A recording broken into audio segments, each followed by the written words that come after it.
Hi అండి, welcome to our channel Deepu stories book. ఈ వీడియోలో మనం హనుమాన్ చాలీసా గురించి తెలుసుకుందాం. హనుమాన్ చాలీసా ఈ పేరు వింటేనే మనకి ఎంతో శక్తి వచ్చినట్టుగా అనిపిస్తుంది కదా.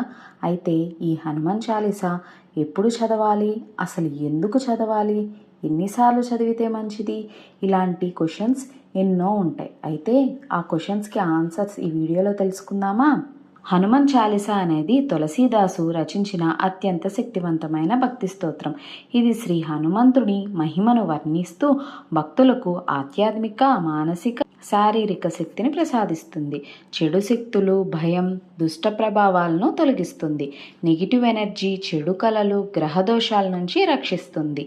హనుమంతుని దివ్య కవచంలా పనిచేస్తుంది.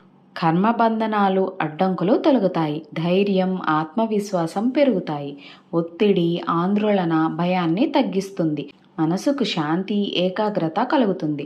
కోపం, నెగిటివ్ ఆలోచనల్ని నియంత్రిస్తుంది. ఆరోగ్యం, శక్తి, స్థైర్యం పెరుగుతాయి. వ్యాధుల నుండి త్వరగా కోలుకునేందుకు సహాయపడుతుంది. జీవిత సమస్యలు, ఆలస్యాలు తొలగుతాయి.